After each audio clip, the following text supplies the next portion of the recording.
Hi, ഞാൻ അൻഫാസ് അഹമ്മദ്. എല്ലാവർക്കും പുതിയൊരു ക്ലാസ്സിലേക്ക് സ്വാഗതം. അപ്പോൾ നമ്മുടെ പവർ ക്യാപ്സ്യൂളിന്റെ അടുത്ത ക്ലാസ്സിലേക്ക് നമ്മൾ കടക്കുകയാണ്. ഇതിന് മുമ്പെടുത്ത ക്ലാസ്സുകൾ നിങ്ങൾ കണ്ടിട്ടുണ്ടാവുമെന്ന് വിശ്വസിക്കുന്നു. കാണാത്തവരാണെങ്കിൽ ഇന്നത്തെ ക്ലാസ് നിങ്ങൾ കണ്ടു നോക്ക്. പുതിയതായിട്ടാണ് ഈ ക്ലാസ് കാണുന്നതെങ്കിൽ ഈ ക്ലാസ് നിങ്ങൾക്ക് ഉപകാരപ്പെടുന്നുണ്ടെങ്കിൽ ഇതിന് മുമ്പത്തെ ക്ലാസ്സുകൾ തീർച്ചയായും മിസ്സാക്കരുത്. തീർച്ചയായും നിങ്ങൾക്ക് നല്ല രീതിയിൽ തന്നെ യൂസ്ഫുൾ ആവും.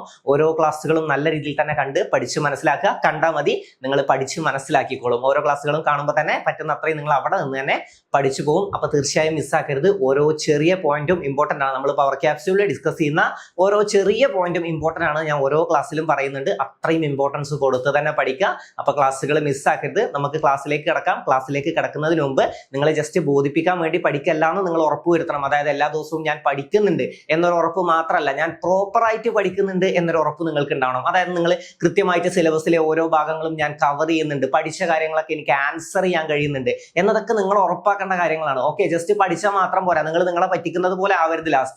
അതായത് പഠിച്ച കാര്യങ്ങൾ നിങ്ങൾക്ക് ആൻസർ ചെയ്യാനും കൂടെ പറ്റണം. അപ്പോൾ ഓരോ കാര്യങ്ങളെയും ക്വസ്റ്റ്യൻസ് വർക്ക്ഔട്ട് ചെയ്ത് നോക്കുക, ആൻസർ ചെയ്യാൻ കഴിയുന്നുണ്ട് എന്ന് ഉറപ്പുവരുത്തുക. കഴിയാത്ത ഭാഗങ്ങൾ ഏതാണെങ്കിലും അത് രണ്ടാമതും പഠിക്കാനിരിക്കുക. പിന്നെ എപ്പോഴും റിവിഷൻ ചെയ്യുക. എല്ലാ ക്ലാസ്സിലും ഒരേപോലെ പറയുന്നതാണ്, റിവിഷൻ ചെയ്യുക. Okay, revision മിസ്സാക്കരുത്.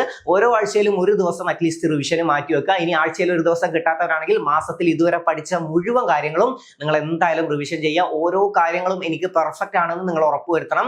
അതില്ലെങ്കിൽ നിങ്ങൾക്ക് എക്സാമിന് അത് ഫോൾട്ട് ഉണ്ടാക്കും. അതായത് നിങ്ങൾക്ക് നെഗറ്റീവ് ഉണ്ടാക്കും.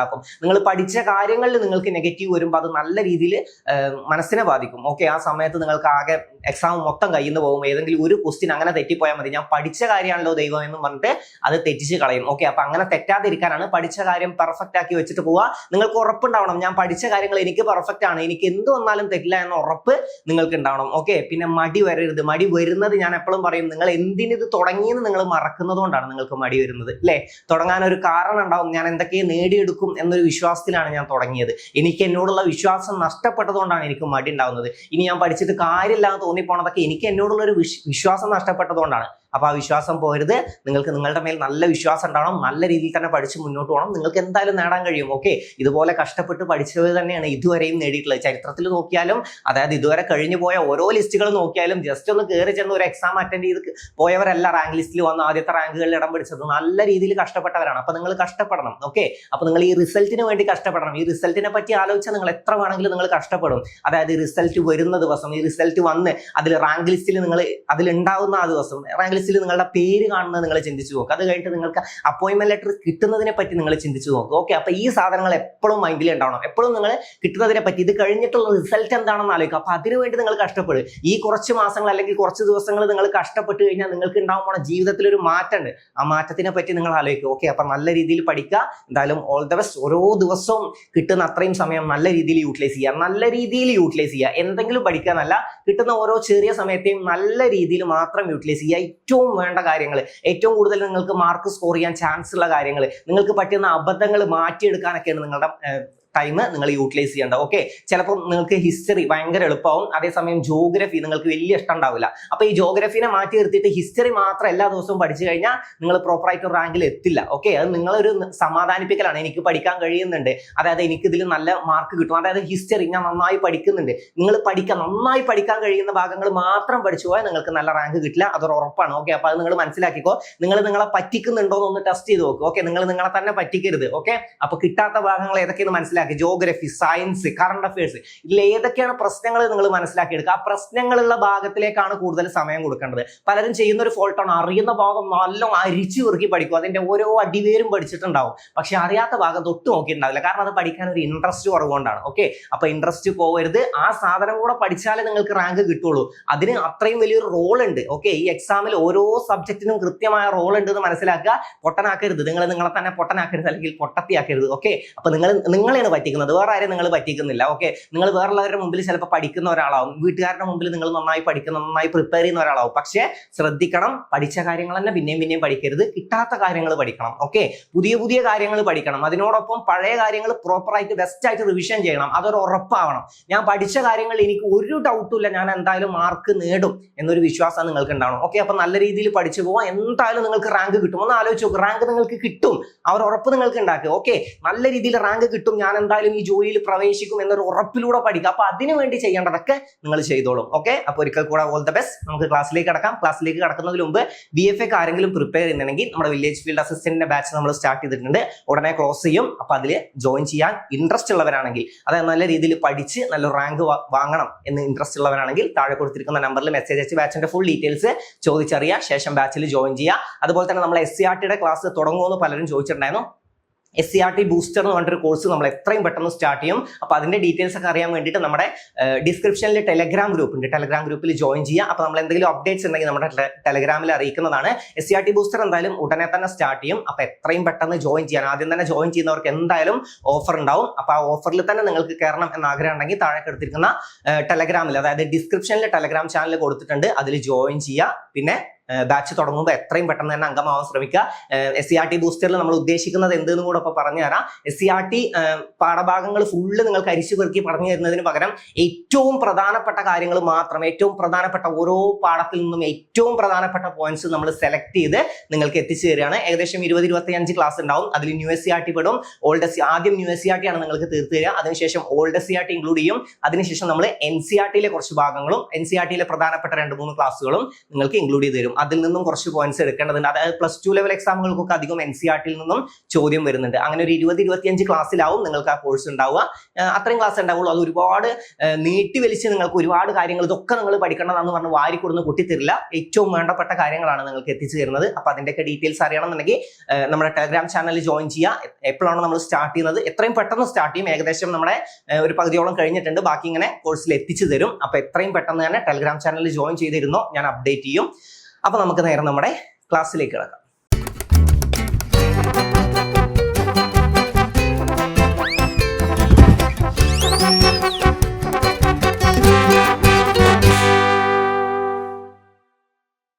അപ്പൊ നമുക്ക് നോക്കാം.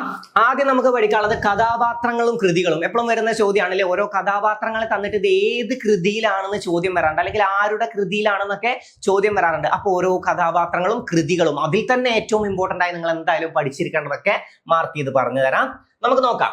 രഘു അമ്മുലു എവിടെയാണ്? വേരുകളാണ് അല്ലെ, വേരുകൾ. മലയാറ്റൂർ രാമകൃഷ്ണന്റെ വേരുകൾ എന്ന കൃതിയിലാണ് ഈ കഥാപാത്രങ്ങൾ ഉള്ളത്. ആരൊക്കെ? രഘു അമ്മുലു. രഘു അമ്മുലു എന്നീ കൃതികൾ ഏതിലാണ്? വേരുകൾ. രഘു അമ്മുലു ഏതിലാണ്? വേരുകളിലാണ്. ആരാണ് രചിച്ചത്? മലയാറ്റൂർ രാമകൃഷ്ണനാണ് അല്ലെ. മലയാറ്റൂർ രാമകൃഷ്ണനാണ് വേരുകൾ രചിച്ചത്. ഈ വേരുകളിലുള്ള കഥാപാത്രങ്ങളാണ് രഘു അമ്മുലു എന്നിവർ അല്ലെ. രഘു അമ്മുലു എന്നിവർ മലയാറ്റൂർ രാമകൃഷ്ണന്റെ വേരുകൾ എന്ന കൃതിയിലെ കഥാപാത്രങ്ങളാണ്. ആരൊക്കെയാണ്?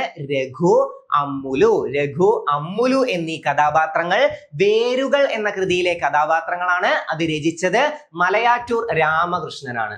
പിന്നെ ചുടലമുത്തു മോഹനൻ. ചുടലമുത്തു മോഹനൻ ഏതാണ്? തോട്ടിയുടെ മകൻ അല്ലെ. തോട്ടിയുടെ മകൻ തകഴി രചിച്ചതാണ്. ഇമ്പോർട്ടന്റ് ആണ്. തോട്ടിയുടെ മകൻ. ഈ ചുടലമുത്തു മോഹനൻ ഇമ്പോർട്ടന്റ് ആണ് കേട്ടോ. ചുടലമുത്തു മോഹനൻ ഏതിലാണ്? തോട്ടിയുടെ മകൻ. തോട്ടിയുടെ മകൻ എന്ന കൃതിയിലാണ് ചുടലമുത്തു മോഹനൻ. തകഴിയുടെ കൃതിയാണ് ഏത്? തോട്ടിയുടെ മകൻ. ഓക്കെ, തോട്ടിയുടെ മകൻ എന്ന കൃതിയിലേതാണ്? തകഴി രചിച്ചതാണ്.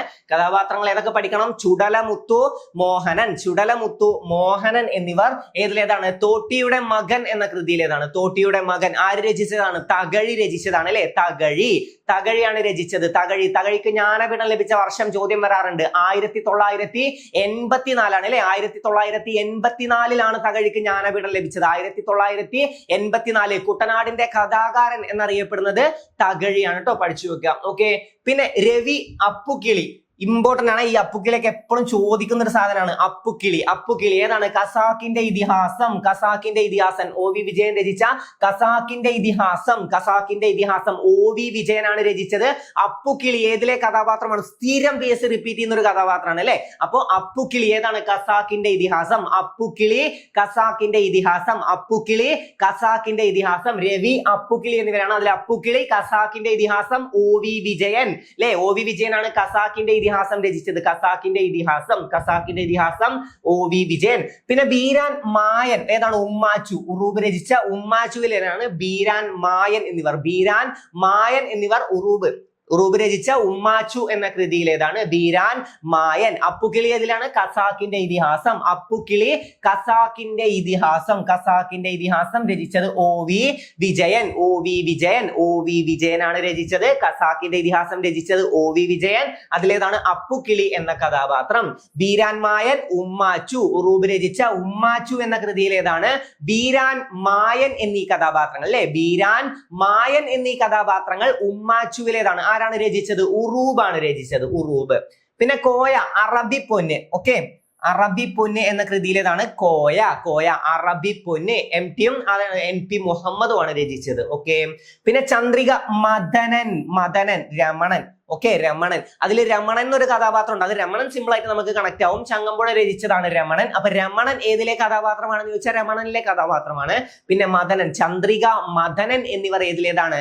രമണൻ എന്ന കൃതിയിലേതാണ് കേട്ടോ. ചന്ദ്രിക, മദനൻ എന്നിവർ രമണൻ എന്ന കൃതിയിലെ കഥാപാത്രങ്ങളാണ്. ചന്ദ്രിക, മദനൻ എന്നിവർ ഏതിലേതാണ്? രമണൻ എന്ന കൃതിയിലെ കഥാപാത്രങ്ങളാണ്. രചിച്ചത് ആരാണ്? ചങ്ങമ്പുഴ. അപ്പൊ രമണൻ രചിച്ചത് ചങ്ങമ്പുഴയാണ്. രമണൻ രചിച്ചത് ചങ്ങമ്പുഴയാണ്. രമണൻ രചിച്ചത്. ഖസാക്കിന്റെ ഇതിഹാസം രചിച്ചത് OV വിജയനാണ്. തോട്ടിയുടെ മകൻ തകഴി രചിച്ചതാണ് ഉമ്മാച്ചു, ഉറൂബാണ്. ഓക്കെ, ഓരോ കഥാപാത്രങ്ങള്. രഘു അമ്മുലു വേരുകൾ എന്ന കൃതിയിലേതാണ്? ചുടലമുത്തു, മോഹനൻ എന്നിവർ തോട്ടിയുടെ മകൻ. രവി അപ്പുക്കിളി ഖസാക്കിന്റെ ഇതിഹാസം. അപ്പുക്കിളി വളരെ ഇമ്പോർട്ടന്റ് ആണ് കേട്ടോ. അപ്പുക്കിളി ഏതിലേതാണ്? ഖസാക്കിന്റെ ഇതിഹാസം രചിച്ചത് OV വിജയൻ. ഓക്കെ. ബീരാൻ മായൻ ഏതിലേതാണ്? ഉമ്മാച്ചു രചിച്ചത് ഉറൂബാണ്. ഉറൂബാണ്. കോയ, അറബി പൊന്ന് ആരൊക്കെയാണ്? MTയും പിന്നെ NP മുഹമ്മദുമാണ് രചിച്ചത്. പിന്നെ ചന്ദ്രിക, മദനൻ ഏതിലേതാണ്? രമണൻ. മദനൻ രചിച്ചത് ആരാണ്? ചങ്ങമ്പുഴയാണ് കേട്ടോ. ചങ്ങമ്പുഴയാണ് രമണൻ രചിച്ചത്. അതിലെ കഥാപാത്രമാണ് ചന്ദ്രിക, മദനൻ എന്നിവർ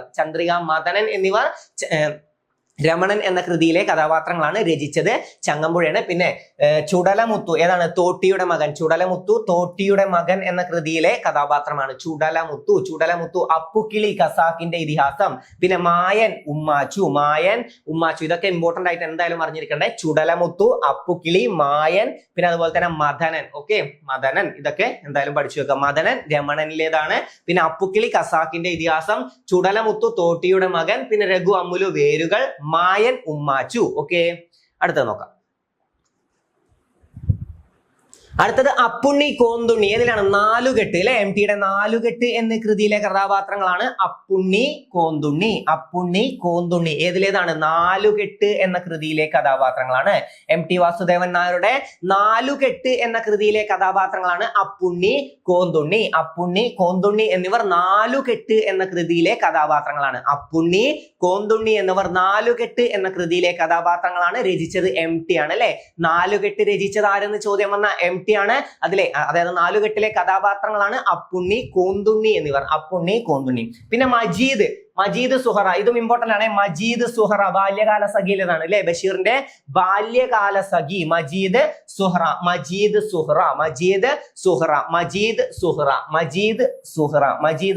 എന്നീ കഥാപാത്രങ്ങൾ ബാല്യകാല സഖി. അപ്പുണ്ണി കോന്തുണ്ണി കിട്ടുമല്ലോ. നാലുകെട്ട്. MT വാസുദേവൻ നായരുടെ നാലുകെട്ട് എന്ന കൃതിയിലെ കഥാപാത്രങ്ങളാണ് അപ്പുണ്ണി കോന്തുണ്ണി എന്നിവർ നാലുകെട്ട്. ആരുടേതാണ്? MT വാസുദേവൻ നായരുടെ നാലുകെട്ട് എന്ന കൃതിയിലെ കഥാപാത്രങ്ങളാണ് അപ്പുണ്ണി കോന്തുണ്ണി. മജീദ് സുഹറ ഏതിലേതാണ്? ബാല്യകാല സഖി. ആര് രചിച്ചതാണ്? ബഷീർ രചിച്ചതാണ് ബാല്യകാല സഖി. ബഷീറിന്റെ ബാല്യകാല സഖിയിലേതാണ്? മജീദ് സുഹറ എന്നിവർ ബാല്യകാല സഖി. പിന്നെ ചേതന, ഇതിൽ ഈ കൃതി അതായത് ആരാച്ചാർ എന്ന കൃതി രചിച്ചത് ആരാണെന്നാണ് കൂടുതൽ ചോദ്യം വരാൻ ചാൻസ്. ആരാണ്? KR മീര. ആരാച്ചാർ രചിച്ചത് KR മീര. അതിലെ കഥാപാത്രമാണ് ചേതന. ഓക്കെ, ചേതന ഏതിലെ കഥാപാത്രമാണ്? ആരാച്ചാർ എന്ന കൃതിയിലെ കഥാപാത്രമാണ്. രചിച്ചത് KR മീര. അതിൽ KR മീര ചോദ്യം വരാൻ ചാൻസ് കൂടുതൽ. ആരാച്ചാർ രചിച്ചത് KR മീര. ആരാച്ചാർ രചിച്ചത് ആരെന്ന് ചോദ്യം വരാൻ ചാൻസ് ഉണ്ട്. KR മീരയാണ്. പിന്നെ ഭീമൻ, ഇത് നമുക്കൊക്കെ അറിയുന്നതാണ്. ഭീമൻ രണ്ടാം ഊഴത്തിലേതാണ്? MT വാസുദേവൻ നായർ രചിച്ചതാണ്. അത്രയും ഇമ്പോർട്ടന്റ് ആയിട്ട് നമ്മൾ കേട്ടിട്ടുള്ളതാണ്. ഭീമൻ രണ്ടാം ഊഴം MT.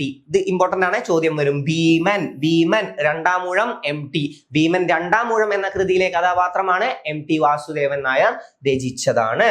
പിന്നെ നാരായണി ബഷീർ ഓക്കെ, രണ്ട് മതിലുകൾ അല്ലെ, ബഷീറിന്റെ മതിലുകൾ എന്ന കൃതിയിലേതാണ് മതിലുകൾ എന്ന കൃതിയിലേതാണ്. മമ്മൂട്ടിയുടെ സിനിമ കണ്ടവർക്ക് അറിയാം അല്ലെ, മമ്മൂട്ടിയുടെ സിനിമ സീനെ കണ്ട് മതിലുകളുടെ അപ്പുറത്തും ഇപ്പുറത്തും നിന്നിട്ട് നാരായണിയോട് സംസാരിക്കുന്നതൊക്കെ. ഓക്കെ, അപ്പൊ നാരായണി ബഷീർ ആരാണ്? മതിലുകൾ. ഓക്കെ, നാരായണി ബഷീർ എന്നിവർ മതിലുകൾ എന്ന കൃതിയിലേതാണ്. ആരാണ് രചിച്ചതെന്ന് ചോദിച്ചാൽ ബഷീർ തന്നെയാണ്. ഓക്കെ, പിന്നെ സേതു കാലം എന്ന കൃതിയിലേതാണ്? MT വാസുദേവൻ നായർ. സേതു കാലം എന്ന കൃതിയിലെ കഥാപാത്രമാണ് രചിച്ചത് MT വാസുദേവൻ നായർ. അപ്പൊ ഭീമൻ കിട്ടുമല്ലോ, രണ്ടാം ഊഴം. പിന്നെ നാരായണി ബഷീർ കിട്ടുമല്ലോ, മതിലുകൾ. നാരായണി ബഷീർ മതിലുകൾ. ചേതന ആരാണ്? ആരാച്ചാറിലാണ്. പക്ഷെ അതിനു മുമ്പ് പഠിക്കണം, ആരാച്ചാർ രചിച്ചത് KR മീര.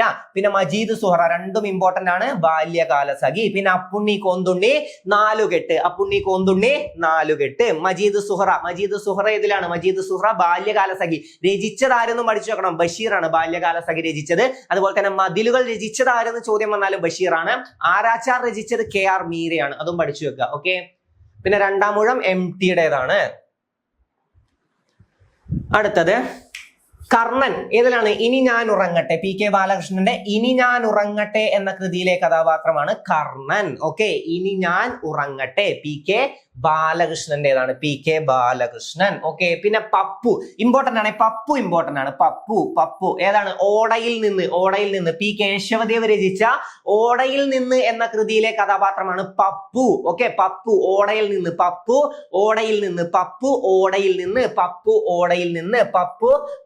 നിന്ന്. പിന്നെ ദാസൻ മയ്യഴിപ്പുഴയുടെ തീരങ്ങളിൽ M മുകുന്ദന്റെ ഇത് കണക്ട് ചെയ്യാൻ സിമ്പിൾ ആണ്. മയ്യഴിപ്പുഴയുടെ തീരങ്ങളിൽ രചിച്ചതാരെന്ന് ചോദിച്ചാൽ M മുകുന്ദനാണ്. മയ്യഴിയുടെ കഥാകാരൻ എന്നറിയപ്പെടുന്നതും M മുകുന്ദനാണ്. മയ്യഴിയുടെ കഥാകാരനാണ് M മുകുന്ദൻ. അപ്പൊ ദാസൻ ഏതിലേതാണ്? മയ്യഴിപ്പുഴയുടെ തീരങ്ങളിൽ എന്ന കൃതിയിലാണ് ദാസൻ എന്ന കഥാപാത്രം. ദാസൻ മയ്യഴിപ്പുഴയുടെ തീരങ്ങളിൽ. ഭ്രാന്തൻ വേലായുധൻ ഇമ്പോർട്ടന്റ് ആണ്. ഇരുട്ടിന്റെ ആത്മാവ് MT വാസുദേവൻ നായരുടെ ഇരുട്ടിന്റെ ആത്മാവ്. ഭ്രാന്തൻ വേലായുധൻ ഇമ്പോർട്ടന്റ് ആണ്. ഭ്രാന്തൻ വേലായുധൻ ഏതിലേതാണ്? MT വാസുദേവൻ നായരുടെ ഇരുട്ടിന്റെ ആത്മാവ് എന്ന കൃതിയിലെ കഥാപാത്രമാണ് ഭ്രാന്തൻ വേലായുധൻ. ദാസൻ മയ്യഴിപ്പുഴയുടെ തീരങ്ങളിൽ. സോറി, ഇവിടെ ഒന്ന് വിട്ടുപോയിട്ടുണ്ട്, അത് ഏറ്റവും ഇമ്പോർട്ടന്റ് ആണ്. മഞ്ഞ് എന്ന കൃതിയിലേതാണ്? ഏതാണ്? വിമല അമർ സിംഗ്. ഏതിലേതാണ്? വിമല അമർ സിംഗ് മഞ്ഞ് എന്ന കൃതിയിലെ കഥാപാത്രങ്ങളാണ്. വിമല അമർ സിംഗ് മഞ്ഞ് എന്ന കൃതിയിൽ MT വാസുദേവൻ നായരുടെ പ്രശസ്തമായ കൃതിയാണ് അല്ലെ മഞ്ഞ്. പലരും വായിച്ചിട്ടുണ്ടാവും, അപ്പൊ അവർക്ക് സിമ്പിൾ ആയിട്ട് കണക്ട് ആവും. വായിക്കാത്തവരാണെങ്കിൽ പഠിച്ചു വെക്കുക. വിമല അമർ സിംഗ് ഏതിലേതാണ്? മഞ്ഞ് എന്ന കൃതിയിലെ കഥാപാത്രങ്ങളാണ്. വിമല അമർ സിംഗ് മഞ്ഞ് എന്ന കൃതിയിലെ കഥാപാത്രങ്ങളാണ്. ഓക്കെ, അപ്പുക്കിളി പഠിക്കണേ, ഖസാക്കിന്റെ ഇതിഹാസം. ഞാൻ റിപ്പീറ്റ് ചെയ്ത് പറയുന്നുണ്ട്, അത് ചോദ്യം വരും. അപ്പുക്കിളി, ഖസാക്കിന്റെ ഇതിഹാസം. പിന്നെ വെള്ളായിയപ്പൻ. ഓക്കെ, വെള്ളായിയപ്പൻ ഏതിലേതാണ്? കടൽ തീരത്ത്. OV വിജയന്റെ കടൽ തീരത്ത് എന്ന കൃതിയിലെ കഥാപാത്രമാണ് വെള്ളായിയപ്പൻ കടൽ തീരത്ത് എന്ന കൃതിയിലെ കഥാപാത്രമാണ് OV വിജയൻ രചിച്ചത്.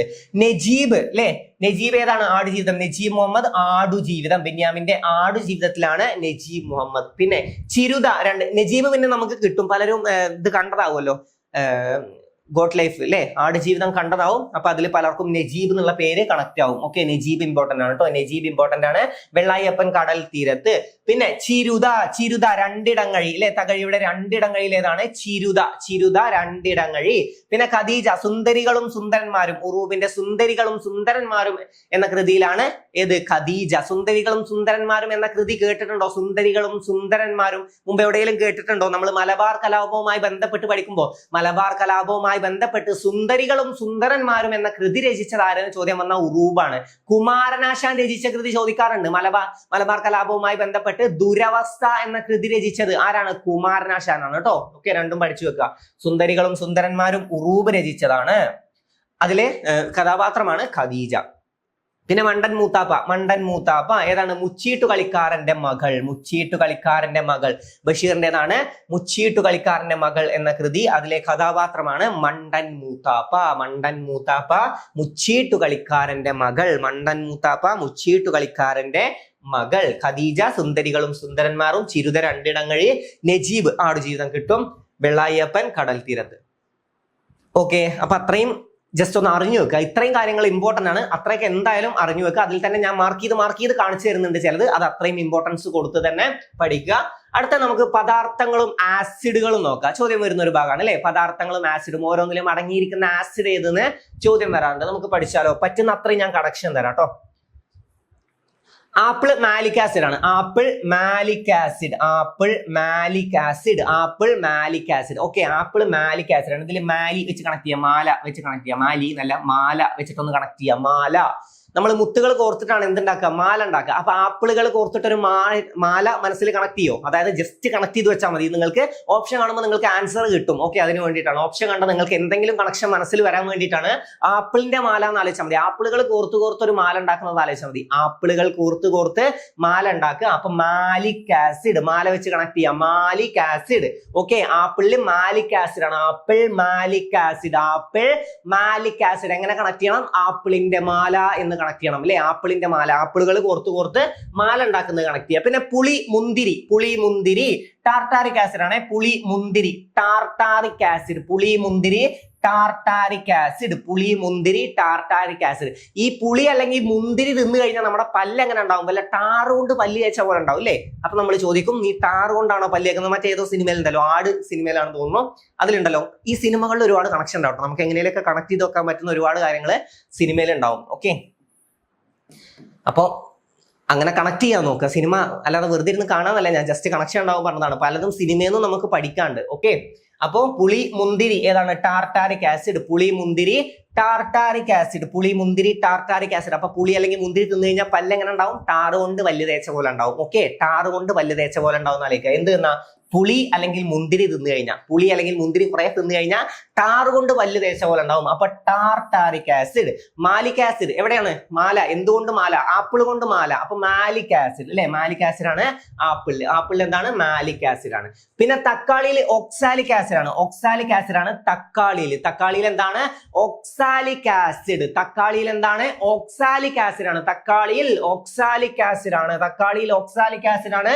പുളി മുന്തിരി എന്താണ്? ടാറ് കൊണ്ട് പല്ല് തേച്ച പോലെ. അപ്പൊ പുളി മുന്തിരി ടാർട്ടാറിക് ആസിഡ് ആണ്. എന്തിന്റെ മാല? ആപ്പിളിന്റെ മാല. മാലിക് ആസിഡ് ആണ്. Okay, apple malic acid. തേയില എന്താണ്? ടാനിക് ആസിഡ് ആണ്. തേയില എന്താണ്? ടാനിക്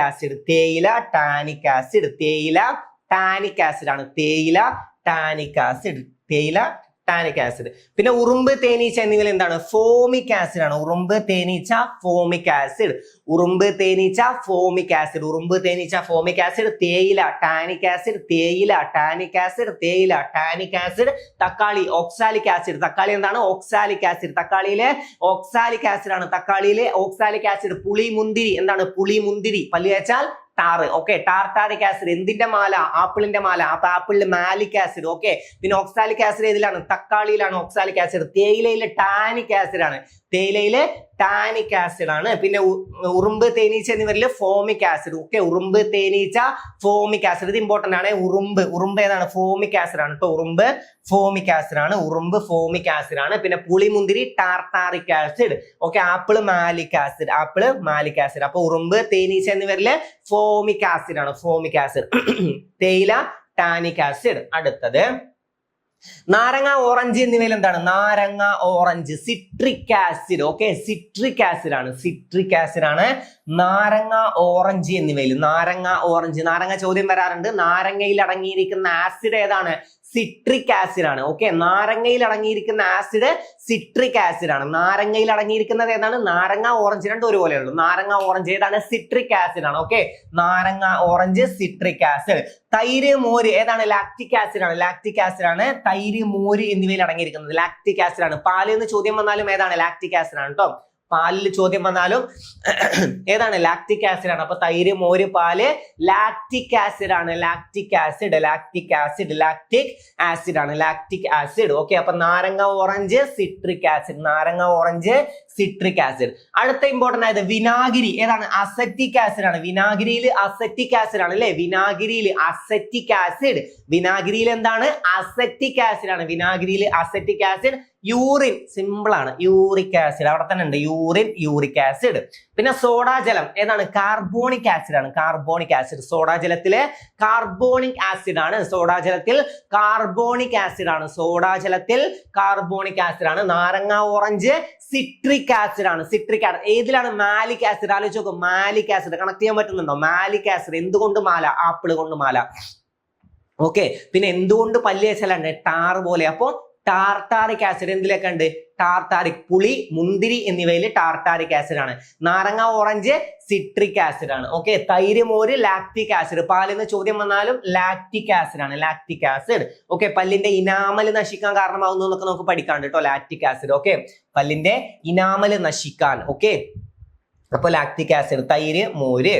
പിന്നെ വിനാഗിരി അസറ്റിക് ആസിഡ്, വിനാഗിരി acetic acid. Urine uric acid. സോഡാജലം കാർബോണിക് ആസിഡ്, സോഡാജലം കാർബോണിക് ആസിഡ്, സോഡാജലം കാർബോണിക് ആസിഡ്. അടുത്തത് സോഫ്റ്റ് ഡ്രിങ്ക്സിൽ ഏതാണ്? ഫോസ്ഫോറിക് ആസിഡ് ആണ്. സോഫ്റ്റ് ഡ്രിങ്കില് phosphoric acid, soft drink phosphoric acid. Okay. Soft ഡ്രിങ്കില് ഫോസ്ഫോറിക് ആസിഡ്. ഇതില് ഫോസ് ഈ സാധനത്തിന് തിരിച്ചിട്ടാണ്, സോഫ് ഫോസ്. ഇത് നോക്ക്, സാവടെ ഫാവടെ, ഇവിടെ സാവടെ ഫാവടെ, ഇത്രേ ഉള്ളൂ. ഓക്കെ. ഒന്ന് കണക്ട് ചെയ്യുക. ഓക്കെ. സോഫ്റ്റ് ഡ്രിങ്ക് കണ്ട ആ സാധനത്തിന്റെ അക്ഷരങ്ങൾ വെച്ചിട്ട് ഒന്ന് കണക്ട് ചെയ്യാൻ നോക്കുക കേട്ടോ. ഓക്കെ. സോഫ്, ഈ ഫ ഇപ്പുറത്ത് കിട്ടാ ഫോസ്. ഓക്കെ. സോഫ് എന്നുള്ളതിൽ ഫ ഇപ്പുറത്ത് കിട്ടാ ഫോസ് നായി, ഇവിടെ ഫോസ് എന്നുള്ളതിൽ സാ ഇപ്പുറത്ത് കിട്ടാ സോഫ് നായി. അപ്പൊ അങ്ങനെ കണക്ട് ചെയ്തൂടെ? സോഫ്റ്റ് ഡ്രിങ്ക്സ് ചോദ്യം വന്നാ അങ്ങനെ ഒന്ന് കണക്ട് ചെയ്യാൻ നോക്ക്. ഓക്കെ. ഈ ഫ ഇപ്പുറത്ത് പോയാൽ എന്താവും? ഫോസ് എന്നാവും. സാ ഇപ്പുറത്തും വരിക, ഫ ഇപ്പുറത്തും പോവാ, ഫോസ് എന്നാവും. എന്താണ്? ഫോസ്ഫോറിക് ആസിഡ് ആണ്. അപ്പൊ സോഫ്റ്റ് ഡ്രിങ്ക്സിൽ എന്താണ്? ഫോസ്ഫോറിക് ആസിഡ് ആണ്. ഇനി സോഫ്റ്റ് ഡ്രിങ്കിൽ സോഫ്. ഓക്കെ. ഇത് തിരിച്ചിട്ട ഫോസ്, ഇത്രേ ഉള്ളൂ. Soft drinks phosphoric acid. Connect ആയോ? സോഫ്റ്റ് ഡ്രിങ്ക്സ് ഫോസ്ഫോറിക് ആസിഡ് ആണ്, സോഫ്റ്റ് ഡ്രിങ്ക്സ് ഫോസ്ഫോറിക് ആസിഡ്. പിന്നെ മാംസ്യം ഏതാണ്? അമിനോ ആസിഡ് ആണ്. മാംസ്യത്തിൽ അടങ്ങിയിരിക്കുന്നത് അമിനോ ആസിഡ് ആണ്, ഇമ്പോർട്ടന്റ് ആണ്. ഓക്കെ. മാംസ്യത്തിൽ ഏതാണ്? അമിനോ ആസിഡ് ഇമ്പോർട്ടന്റ് ആണ് കേട്ടോ. മാംസ്യത്തിൽ അടങ്ങിയിരിക്കുന്നത് അമിനോ ആസിഡ് ആണ്. അമിനോ ആസിഡ് ഇമ്പോർട്ടന്റ് ആണ്. മാംസ്യത്തിൽ അടങ്ങിയിരിക്കുന്ന ആസിഡ് അമിനോ ആസിഡ് ആണ്. മാംസ്യത്തിൽ അടങ്ങിയിരിക്കുന്ന ആസിഡ് അമിനോ ആസിഡ് ആണ്. മണ്ണിൽ അടങ്ങിയിരിക്കുന്നത് ഹ്യൂമിക് ആസിഡ് ആണ് അല്ലെ? മണ്ണിൽ അടങ്ങിയിരിക്കുന്നത് ഏതാണ്? Humic acid. മണ്ണിൽ അടങ്ങിയിരിക്കുന്ന ആസിഡ് ആണ് ഹ്യൂമിക് ആസിഡ്. മണ്ണിൽ അടങ്ങിയിരിക്കുന്ന ആസിഡ് ആണ് ഹ്യൂമിക് ആസിഡ്. മണ്ണിൽ അടങ്ങിയിരിക്കുന്ന ആസിഡ് ആണ് ഹ്യൂമിക് ആസിഡ്. ഓക്കെ. മാംസ്യം അമിനോ ആസിഡ് ആണ്. ഇത് ഇമ്പോർട്ടന്റ് ആണ്. മാംസ്യം അമിനോ ആസിഡ്, മണ്ണിൽ അടങ്ങിയിരിക്കുന്നത് ഹ്യൂമിക് ആസിഡ്. പിന്നെ ചോക്ലേറ്റ്, ചോക്ലേറ്റിലും നേന്ത്രപ്പഴത്തിലും ഓക്സാലിക് ആസിഡ് ആണ് കേട്ടോ. ഓക്സാലിക് ആസിഡ് ആണ് ചോക്ലേറ്റിലും നേന്ത്രപ്പഴത്തിലും അടങ്ങിയിട്ടുള്ളത്. ഏതാണ്? ഓക്സാലിക് ആസിഡ് ആണ്. ചോക്ലേറ്റിലും നേന്ത്രപ്പഴത്തിലും അടങ്ങിയിരിക്കുന്നത് ഏതാണ്? ഓക്സാലിക് ആസിഡ് ആണ്. ഓക്കെ. ചോക്ലേറ്റിലും നേന്ത്രപ്പഴത്തിലും അടങ്ങിയിരിക്കുന്നത് ഓക്സാലിക് ആസിഡ് ആണ്. ഓക്സാലിക് ആസിഡ് ആണ് ചോക്ലേറ്റിലും നേന്ത്രപ്പഴത്തിലും അടങ്ങിയിട്ടുള്ളത്. ചോക്ലേറ്റിലും നേന്ത്രപ്പഴത്തിലും അടങ്ങിയിട്ടുള്ളത് ഏതാണ്? ഓക്സാലിക് ആസിഡ് ആണ്. ഒന്നുകൂടെ നോക്കാം. ആപ്പിളിൽ ഏതാണ്? ആപ്പിൾ മാലിക് ആസിഡ്, ആപ്പിളിന്റെ മാല, ആപ്പിൾ മാലിക് ആസിഡ്. പുളി മുന്തിരി ടാർ കൊണ്ട് പല്ല് തേക്ക്, അപ്പൊ പുളി മുന്തിരി എന്നിവയിൽ അടങ്ങിയിരിക്കുന്ന ആസിഡ് ആണ് ടാർട്ടാറിക് ആസിഡ്. തക്കാളിയിലാണ് ഓക്സാലിക് ആസിഡ്. ഓക്കെ. തക്കാളിയില് ഓക്സാലിക് ആസിഡ്. തേയില ടാനിക് ആസിഡ്. ഓക്കെ. തേയില ടാനിക് ആസിഡ്. ഉറുമ്പ് തേനീച്ച എന്നിവയിൽ എന്താണ്? Formic acid. ഇമ്പോർട്ടന്റ് ആണ്, ഉറുമ്പ് ചോദ്യം വരാറുണ്ട്. ഉറുമ്പിൽ അടങ്ങിയിരിക്കുന്ന ആസിഡ് ഏതാന്ന് ചോദിച്ചാൽ ഏതാണ്? Formic acid. തേയിലയിൽ എന്താണ്? Tannic acid. തേയിലയിലെ ടാനിക് ആസിഡ്. നാരങ്ങ ഓറഞ്ച് എന്താണ്? സിട്രിക് ആസിഡ് ആണ്. നാരങ്ങ ഓറഞ്ച് എന്നിവയിലെ സിട്രിക് ആസിഡ് ആണ്. ഓക്കെ. നാരങ്ങ ഓറഞ്ച് എന്നിവയിലെ സിട്രിക് ആസിഡ് ആണ്. തൈര് മോര് ലാക്റ്റിക് ആസിഡ്. തൈര് മോര് എന്നിവയിൽ എന്താണ്? പാല് എന്ന് ചോദ്യം വന്നാലും ഏതാണ്? ലാക്റ്റിക് ആസിഡ് ആണ്. പിന്നെ ഇതിന്റെ നശീകരണത്തിന്, അതായത് ഇനാമൽ നശിക്കാൻ കാരണമാവുന്ന ആസിഡ് എന്നൊക്കെ ചോദ്യം വന്നാൽ ലാക്റ്റിക് ആസിഡ് ആണ് ആൻസർ വരിക. വിനാഗിരി അസറ്റിക് ആസിഡ്. വിനാഗിരിയിൽ ഏതാണ്? അസറ്റിക് ആസിഡ് ആണ്. Urine uric acid. യൂറിനിൽ അടങ്ങിയിരിക്കുന്നത് യൂറിക് ആസിഡ് ആണ്. യൂറിനിൽ അടങ്ങിയിരിക്കുന്നത് യൂറിക് ആസിഡ്. സിമ്പിൾ ആണ്. സോഡാജലം കാർബോണിക് ആസിഡ് ആണ്. പിന്നെ സോഫ്റ്റ് ഡ്രിങ്ക്സിൽ എന്താണ്? ഫോസ്ഫോറിക് ആസിഡ് അല്ലെ? ഫോസ്ഫോറിക് ആസിഡ് ആണ് സോഫ്റ്റ് ഡ്രിങ്ക്സിൽ അടങ്ങിയത്. സോഡാജലത്തിൽ കാർബോണിക് ആസിഡ് ആണ് കേട്ടോ. കാർബോണിക് ആസിഡ് ആണ് സോഡാജലം. സോഫ്റ്റ് ഡ്രിങ്ക്സ് നമ്മൾ തിരിച്ചിടൂ അല്ലെ? SOF FOS. ഓക്കെ. ഈ സാഡ് അങ്ങോട്ട് വന്ന എന്താണ്? ഫോസ് എന്നാവും. അപ്പൊ സോഫ്റ്റ് ഡ്രിങ്ക്സ് കണ്ട അങ്ങനെ ഒന്ന് കണക്ട് ചെയ്യാൻ നോക്കാം. Okay. Soft drinks phosphoric acid. മാംസ്യത്തിൽ അടങ്ങിയിരിക്കുന്നത് അമിനോ ആസിഡ് ആണ്. മണ്ണ് ഏതാണ്? Humic acid. പിന്നെ ചോക്ലേറ്റ് അതുപോലെ തന്നെ നേന്ത്രപ്പഴം ഏതാണ്? ഓക്സാലിക് ആസിഡ് ആണ്. ചോക്ലേറ്റ്, നേന്ത്രപ്പഴം ഓക്സാലിക് ആസിഡ് ആണ്. ഇത്രയും കാര്യങ്ങൾ പഠിച്ചോ. പിന്നെ അതുപോലെ തന്നെ ചോദ്യം വേറുള്ളതാണ് എണ്ണ, കൊഴുപ്പ് എന്നിവയിൽ അടങ്ങിയിരിക്കുന്ന ആസിഡ് ഏതാണ്? സ്റ്റിയറിക് ആസിഡ് ആണ് കേട്ടോ. എണ്ണ, കൊഴുപ്പ് അതും കണക്ട് ചെയ്യാൻ പറ്റും. നമ്മൾ സ്റ്റിയറിംഗ് തിരിക്കുമ്പോൾ എണ്ണയും കൊഴുപ്പും ആവുന്നത് ആലോചിച്ചാൽ മതി കയ്യിൽ, അപ്പൊ വഴുക്കും. ഓക്കെ, അങ്ങനെ എന്തെങ്കിലും ഒരു കണക്ഷൻ വെച്ചാൽ മതി. അപ്പൊ സ്റ്റിയറിംഗ് ഇനി മനസ്സിൽ വരുമ്പോൾ എണ്ണ ആയാലാണ് സ്റ്റിയറിംഗ് വഴുക്കുക എന്നുള്ളത് കണക്ഷൻ വരും. ഓക്കെ, അപ്പൊ അത് സ്റ്റിയറിക് ആസിഡ് ആണ്. ഇത്രയും കാര്യങ്ങൾ ക്ലിയർ അല്ലേ? ഓക്കെ, ഇന്ന് പഠിച്ച ഇത്രയും കാര്യങ്ങൾ ഇമ്പോർട്ടന്റ് ആണ് നിങ്ങൾക്ക് അറിയാം. കാരണം ചോദ്യം വരാറുണ്ട്. ആസിഡുകളായാലും കഥാപാത്രങ്ങളും കൃതികളും ആയാലും ചോദ്യങ്ങൾ പല രീതിയിൽ വരാറുണ്ട്. അപ്പൊ ക്ലാസ് നിങ്ങൾക്ക് ഉപകാരപ്പെട്ടു എന്ന് വിശ്വസിക്കുന്നു. പഠിച്ചിട്ടുണ്ടാവും, റിപ്പീറ്റ് ചെയ്ത് പറഞ്ഞിട്ടുണ്ട്, കണക്ഷൻ യൂസ് ചെയ്തിട്ടുണ്ട്. പറ്റുന്ന അത്രയും നിങ്ങളുടെ രീതിയിലും കണക്ട് ചെയ്യാൻ ശ്രമിക്കുക. ഞാൻ പറയുന്ന കണക്ഷൻ തന്നെ നിങ്ങൾ ഓർത്തിരിക്കണം എന്നില്ല. നിങ്ങളുടെ രീതിയിൽ നിങ്ങൾക്ക് നല്ല കണക്ഷൻസ് കിട്ടുകയാണെങ്കിൽ അങ്ങനെ നിങ്ങൾ ഓർത്തിരിക്കുക. നിങ്ങൾക്ക് നിങ്ങളുടെ ചുറ്റുപാടുള്ള കണക്ഷനാണ് ഏറ്റവും നന്നായി ഓർത്തിരിക്കാൻ ബെസ്റ്റ്, ഞാൻ പറഞ്ഞു തരുന്നതിനേക്കാൾ. ഓക്കെ, അപ്പൊ നിങ്ങൾ എന്തെങ്കിലും കണക്ഷൻ കിട്ടുന്നുണ്ടോ നിങ്ങൾക്ക് ഓർത്തിരിക്കാൻ, അത് നിങ്ങൾക്ക് എന്തായാലും ഓർമ്മയിൽ വരും. പറ്റുന്നത്രയും കണക്ഷനൊക്കെ യൂസ് ചെയ്ത് പഠിക്കാൻ ശ്രമിക്കുക. അതാകുമ്പോൾ സിമ്പിൾ ആയിട്ട് ഓർത്തെടുക്കുക. പ്രത്യേകിച്ച് കൺഫ്യൂഷൻ വരാതെ ഓർത്തെടുക്കാൻ നല്ല കണക്ഷൻസ് ഉള്ളത് നല്ലതാണ്.